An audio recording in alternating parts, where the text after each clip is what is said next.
border with Ukraine and saw things, particularly the children. It was incredible. He's 11 years old. He's so young. He's younger than any of my children. Welcoming arms of an amazing, warm family in Bristol who want to look after them.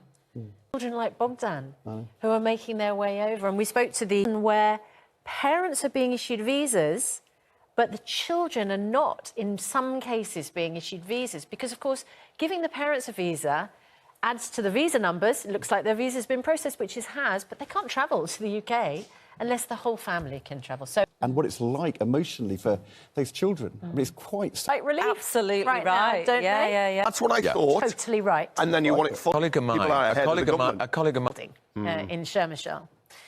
You're not officially, you're not allowed to film in there. There has been filming at some stage, but we weren't allowed over the weekend. Entirely reasonable for the protection of the refugees who are in there.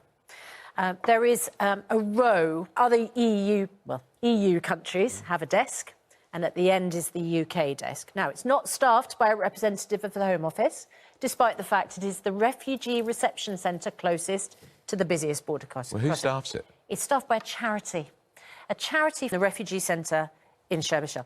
And the thing, I would quite like to go to the UK, and those who might want to go to another European country, is that if you want to go to another European country, you go immediately. Million plus, is it 2 million now? 3 million. By Twitter, £34 billion. Personally. There is a concern, is there not, about very... Back on Twitter, because he's still banned. Shouldn't be hate speech. Shouldn't be incitement. No.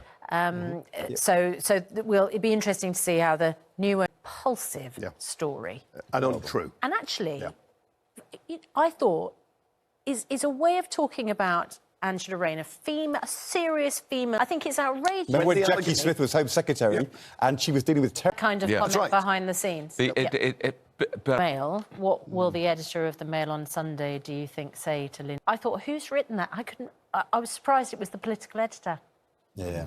Because I honestly, I mean, I did an extraordinary, a remarkable amount of very good... Including particularly... ...understand why and how important it is to stress the children who have a transplant. When you're that young, well, I mean, that is such a frustration for people who find it hard to get a GP appointment. This will be a disaster. Likely you'd see your GP because you'd only be able to see them. But in those 3 days, I'd like multidisciplinary. That's the patient's choice. Forced to do an online the GP is also spotted. Good morning. It's just gone 6 o'clock. Welcome to our programme. Good to be back.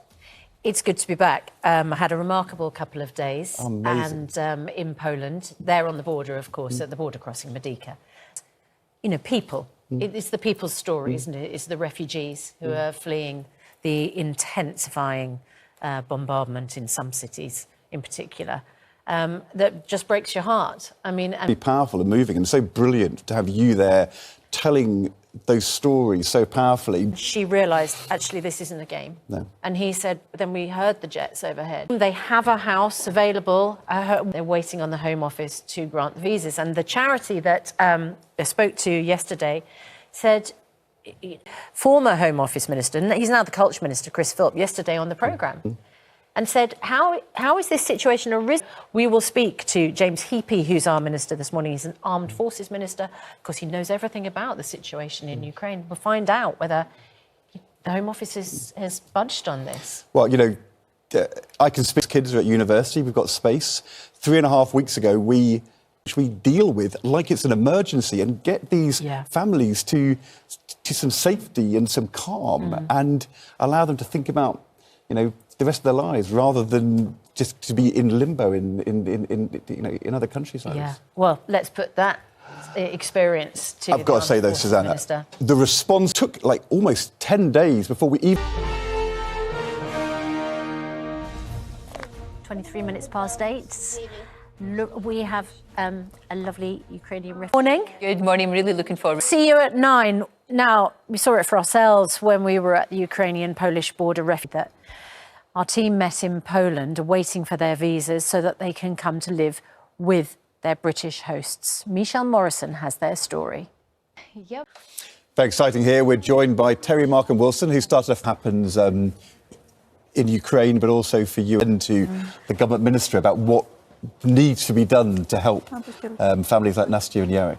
I'm going to talk to James Heapy, who is the Armed Forces Minister, in just a moment, and we'll put all of those happening at home in Odessa. Do you still have family there?